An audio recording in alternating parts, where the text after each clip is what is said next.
YouTube might be blocked in Russia. People have been talking about this for some time in Russia. In fact, there were attempts to block it before, but likely those were just talks. Sadly, today it seems like it's true. Recently there was a leak from a big internet provider called Rostelecom. Their staff were asked to test a new website, youtubeonline.ru.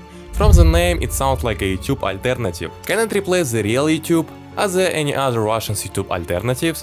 Why does Vladimir Putin want YouTube blocked? And will I be able to make videos for you? You'll find out in this video. This is Comrade Nick, let's get started. For a long time in Russia there's been no way to make money on YouTube. No one can earn from Russian viewers. If you're a viewer from Russia, you automatically get YouTube Premium. It sounds simple, but it's a bit different.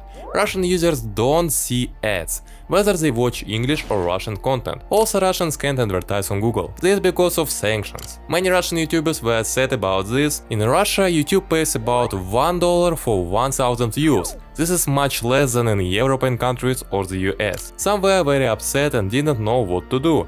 But over time they got more advertised and earned more. Some earned less but not by much. I started earning money on YouTube around fall of 2022. I had a big channel about GTA 5 and BMG Drive games. At my best I made about $5,000 from it. It was enough for basic needs, especially since I had just moved out of my parents' home due to conflicts with my dad, but my earnings decreased over time. Some banks started charging fees for receiving dollars or could not accept SWIFT transfers because of sanctions. Being a YouTuber got harder. Now I don't earn from YouTube, but I focus on my channel. Thanks to YouTube, I learned to edit videos and use After Effects. These skills help even outside YouTube.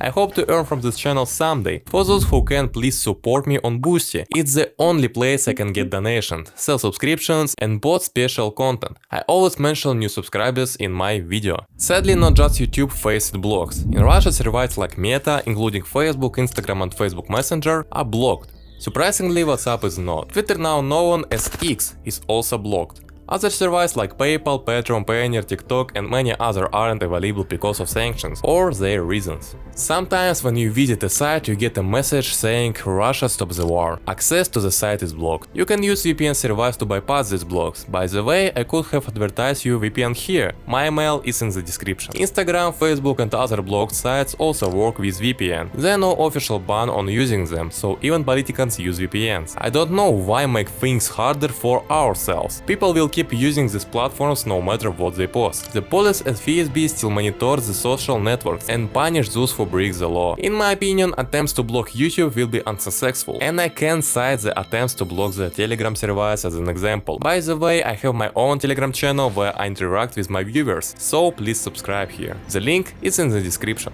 The thing is, back in 2018, Russia tried to block Telegram because they believed it was used by terrorists, and Telegram refused to grant access to user chats to Russian security agencies. Due to this, they fined Telegram, tried to block it, but all attempts failed. The owner of the app, Pavel Durov, stated that threats to block his application will not produce any results. For 2 years they tried to block it, but Telegram worked successfully even without VPN. Then in 2020, Russian lawmakers prepared a bill to unblock Telegram, citing that Pavel Durov had improved his app and was deleting extremist content more frequently. Eventually, after 3 months, Telegram was officially unblocked in Russia. A funny fact is that in an attempt to block Telegram, Russians mistakenly blocked YouTube, state websites and many others, because Telegram IP address matched many Russian services. Thus Russia was essentially blocking itself. Unfortunately, we don't know the exact reason for the unblocking. Maybe Pavel Durov, who lives in Dubai, gives the encryption keys to the security agencies, or maybe they just reached an agreement. The fact remains,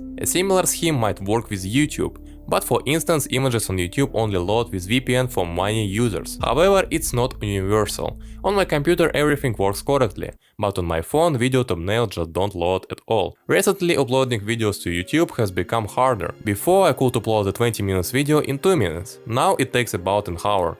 I can't pinpoint the exact reason, but maybe the blocking of YouTube in Russia has already begun. As you know, YouTube doesn't work in China, instead they have their service called Bilibili. About a year ago, Chinese specialists came to Russia.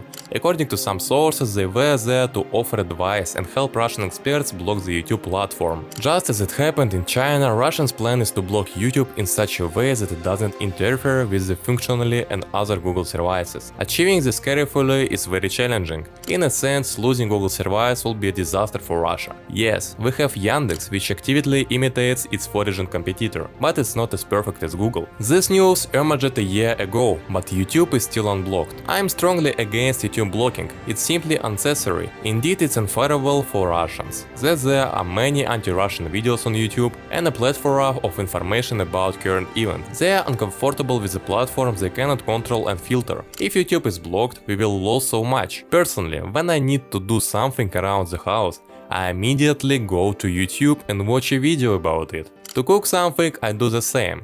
YouTube is like my best parent.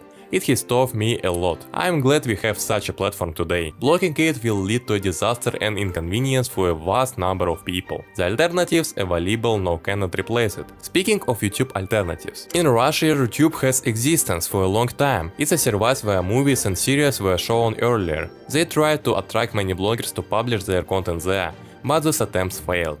The platform lags, isn't inconvenient, there's tons of advertising, and video creators earn very little. Since average salaries in Russia are lower than in Europe or the USA, earnings from YouTube are essential for many Russians. YouTube doesn't offer this, so it failed. However, VK has taken its place. VK is a social network like Facebook. Recently it added music, games and videos, essentially combining all apps into one service. But it's not perfect and has many issues. Its founder is the same creator of Telegram, Pavel Durov. According to Durov, a few years ago, Russian security agencies stole VK from him, which led him to leave the country and later create Telegram. Recently, VK has been aggressively acquiring Russian bloggers, buying exclusive content and trying to attract many bloggers to their platform. They help them develop a community, offer more views and pay for it. But as major bloggers say, VK can never compare to YouTube.